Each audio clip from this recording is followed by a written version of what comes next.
Now that is what we call a much-needed bounce-back performance from the Toronto Maple Leafs as they head into Buffalo. You know, it wasn't really a road game for the Leafs, though. Shout out to all those Leaf fans down in Buffalo. Fantastic atmosphere. Feels like Scotiabank Arena the way it's supposed to be.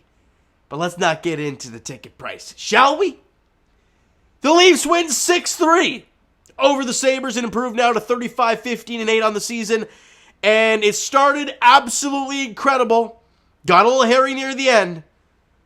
But Ryan O'Reilly steals the show in his old barn as he gets a hat trick. Gets the hat trick for Ryan O'Reilly. And like I said, the Leafs win at 6-3. Let's break this whole thing down. First period takes less than 5 minutes in.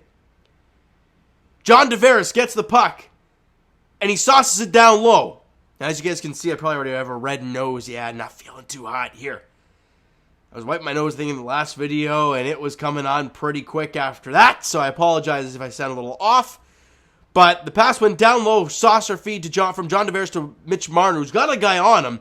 But he wraps the pass around the defender, and Ryan O'Reilly's coming right down the middle after he was covering defensively, earlier in that play. And it was just a beautiful play, and I loved it because it was the center mindset of, okay, we got to play sound D. All right, puck's turned over on offense. I'm taking up the ice, and it's a beautiful pass from Mitch Marner right to the tape of Ryan O'Reilly, and he buries it for his first goal as Toronto Maple Leaf. And more importantly, the Leafs have jumped on the Sabres early, and it's 1-0. Ryan O'Reilly for Mitch Marner and John Tavares at 3:51 of the first period. And like we said in that last video, what did we say?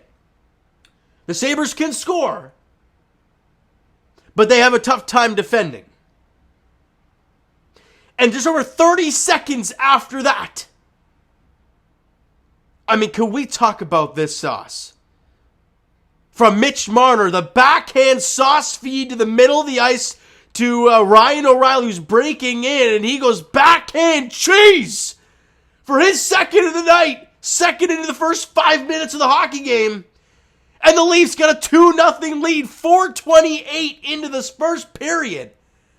And every Leaf fan in the building losing it because their newest acquisition, Ryan O'Reilly, is doing big things. We've seen great things from Noel Acciari through the first little bit, but we've been waiting for Ryan O'Reilly to have that big moment. Well, he did tonight against his former squad. Like I said, the Leafs have a 2-0 lead. Marner and Tavares grab assists in that goal at 4:28. We're feeling good. But you got to keep your foot on the gas pedal because, like we said, they can score.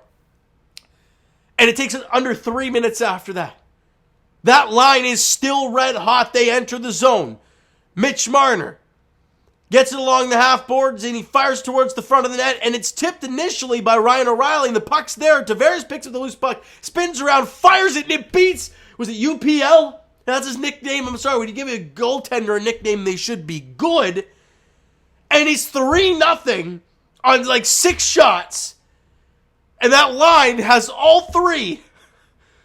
And each player has 3 points to this point. And it is 3-0 Leafs. 6-0 in shots. They have not allowed a shot on goal, and they're up 3-0. A phenomenal start to this game for the Buds. That goal was Tavares from O'Reilly and Marner at 7:14. But again, this team can score. So you got to keep going. 5 minutes after that, the Leafs catch them on a change. Morgan Rielly, nice saucer feed to Michael Bunting at the offensive blue line as he's breaking in, and he outweights UPL, and he roofs it on him. 4-0 Leafs. Bunting from Rielly and Nylander at 12:09 of the first period, and the Leafs end the first period on a 4-0 game. 15-8 in shots. I was worried near the end of the first period, right? They had a chance late, and I'm like, Samsonov, good stop there, right? Excuse me, guys. To keep you up 4-0, really nice first. But again, you're waiting for that push of the Buffalo Sabres in the second period. I thought it was a really sound defensive period by the Leafs. People can say, well, you got outshot 11-8, and if you look at possession time, they probably had more. But if you watch the game, you'll realize there's a lot of one and done. One shot, Samsonov makes save, puck's cleared out. And it's just a lot of that stuff. Then the Leafs get a late power play with under 6 minutes to go in the period. And they dominate this power play. The Sabres penalty kill was lost. Leafs getting chance after chance. Craig Anderson's flying around like crazy, trying to do windmill stuff. He does like 41, shouldn't be doing that stuff. And then Tavares gets the puck, and this is when, Craig Anderson tries to fly around. But instead of trying to fire it on, Tavares goes backdoor to Willie Nylander. It gets deflected initially, and it's out of midair. Nylander whacks it home, and he roofs it. And it's now 5-0 Toronto on the power play from Nylander. Tavares and Mitch Marner grab assists on the goal at 14:36. And the Leafs have a 5-0 lead. And again, just over 5 minutes to go in the period. Let's finish that strong. They do exactly that. 11-8 shots in favor of Buffalo in the period. But it's 1-0 Leafs there and 5-0 after 2 periods of play. Again, you can't let them get life. Well, 5 minutes in, Connor Timmins with an awful pinch at the blue line loses the puck, and down comes Jack Quinn, and he beats Samsonov short side. We'll get to Samsonov in a little bit here. 3 minutes after that, Alex Tuch just goes through the entire Leafs team, not really sure what's going on there, and then beats Samsonov far side. Don't like that goal either. Then, Jeff Skinner. He just beats Samsonov short side on the rush, and that can't go in. And then it goes at 16:29. They've scored 3 straight goals in a matter of 11 minutes. And it is now a 2-goal game here, and you are going to see their goaltender pulled. Now, they do pull the goalie. Marner gets the puck. He flips it out of the zone over the top of Owen Power, barely. Ryan O'Reilly picks it up, and everyone's on the edge of their seat at this point because you see the empty net. And then he just fights to keep possession of the puck. And he backhands it as Dahlin's kind of sliding in front of him. And he gets through Dahlin. It's going right towards the net. I can't remember who it was trying to pick it from going out of the net. But he can't do it. Ryan O'Reilly gets the hat trick. Oh, Ryan O'Reilly getting it done. Marner with the lone assist in the goal at 18:50 of the third period. And the Leafs hang on to beat the Buffalo Sabres 6-3. They're at KeyBank Center. And a much-needed win after that abysmal Chicago game a few nights ago. Let's talk about this. Ryan O'Reilly, that whole line. There's been people questioning it, right? There's been a few things questioning it. Well, they had a 4-point night at the very least. Ryan O'Reilly had 3 goals and an assist, was a +3. John Tavares, a goal and 3 assists, +4. Marner had 5 assists and was a +4. Big night for that line today, and you gotta run him out there again. You absolutely have to. Phenomenal job from them. Didn't hear much of Austin Matthews other than him. I think he's hitting the post on the power play there in the third. Other than that, didn't hear much from Austin Matthews. Nylander had a quiet goal and an assist, had the power play goal, and then had the secondary assist on the bunting goal in the first.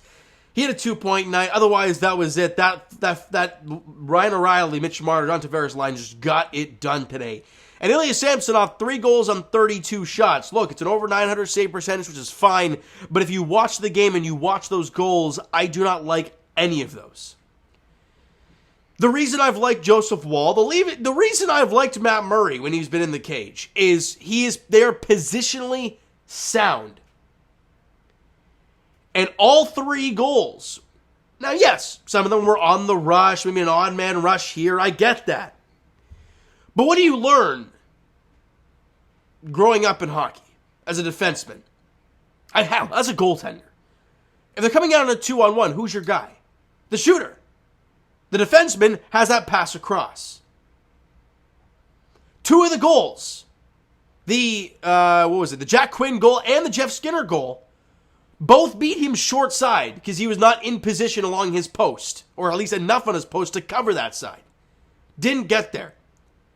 Then, on the Alex Tuch goal, where he went through the entire team, I don't like that for the Leafs team overall, but then he just shot a low far side on Samsonov, and he looked awkward trying to make the save, and it just beat him far side on the rush. Again, positionally, not good. I love the win. I love the 6 goals. I love Ryan O'Reilly getting the hat trick. But we talked about it in the Chicago game. Didn't like a few of those goals from Samsonov, right? People are saying, well, he's sick and just coming off an illness. So, okay, fine. A few days later, you go out there against Buffalo. I thought he was good through the first 2 periods, albeit wasn't tested a whole lot. Then in the third, when he had to face some odd man rushes, 3 of them beat him. And they went through him. No screens, no deflections. They just went through him or just went past him because positionally he wasn't there. And those are the questions that we all have moving forward. Those goals cannot happen in the postseason. Those goals cannot happen in a Game 7 against the Tampa Bay Lightning. If they do, the Leafs will be out in round 1. Sorry, guys, I'm just going to wipe up again. It's been a long day. It's been a long day.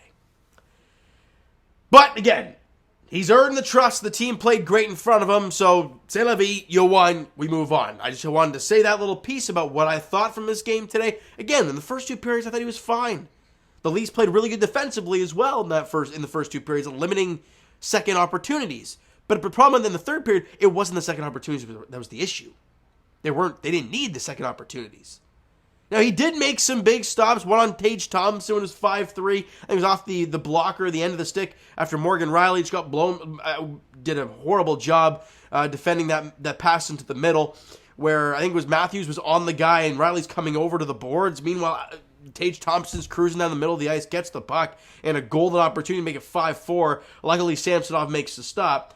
Those breakdowns cannot happen, especially in the third period against good teams. That team offensively is damn good. You knew they were going to come on, but the goals that they scored, I don't care that they're a good goal-scoring team, those goals should not be going in. We move on.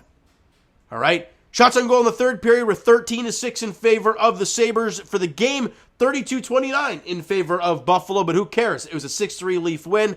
Special teams-wise, they were 0-for-1 on their power play, so the Leafs' penalty-killing streak continues. And obviously the power play has done a good job recently and did a great job there today. I thought that the chances they had were great. Even the second opportunity they had, obviously Matthews hitting the post. I think Marner fired it on. It was either deflected by Matthews or Tavares, and it hit the post as well. Like, they had some really nice opportunities, and obviously in the first power play where they scored, they were just all over the Sabres defensively. So a really nice power play, really good penalty kill for the Leafs in this one. And even though he was a minus in the game, Noel Acciari and Zach Aston-Reese, that fourth line has a little character to it. Noel Acciari had 7 hits today. 7. I think the Leafs had like 17 as a team. You love the energy that guy brings, and I will continue to say it. Next game for the Toronto Maple Leafs is on Friday. So again, another Wednesday, Thursday off. They played 3 games in 3 games in 4 nights, I think it is. So they have a couple days off here before they welcome in the Minnesota Wild to Scotiabank Arena at 7 o'clock on Friday. Looking to build off of this win. Look, the Ryan O'Reilly stuff has been good through the first 3 games, right? But you want to continue to build. You want to continue to win because Tampa's going to continue to win games, guys. We've done our job. I think we're 5 points up, but they have 2 games in hand, or is it 3 games? I think it's 3 points up with 2 games in hand. So they win both those games, they're ahead of the Leafs. The Leafs just got to do their job. And that is win on Friday against Minnesota Wild. All right, so you know what, guys? That's going to do it for this one. If you enjoyed the video and the W this evening, smack the like button. Do appreciate that. Hit the subscribe button. You guys not already. Comment down below your thoughts on the video, thoughts on the game. Would you like, would you not like from today's game for the Toronto Maple Leafs? The Twitter and Instagram links are down below, so follow up, send me DM, guys, do all that great stuff. Discord link is down below as well, so if you want to talk about this game all together, go do so. The link is down below, and I will talk to you guys Raptors edition on Thursday as they host the New Orleans Pelicans, Scotiabank Arena, starting this home stretch of the regular season to try and push their way into the concrete play-in seed or a playoff seed. I don't know what's going to happen for this team, but it all starts Thursday, hosting New Orleans Pelicans at Scotiabank Arena at 7:30. And as for the Leafs, they're back in action on Friday as they host the Minnesota Wild at Scotiabank Arena as well. 7 o'clock puck drop there. Thank you guys so much for listening and watching. I hope you enjoyed the video and the W today. We'll talk to you guys then.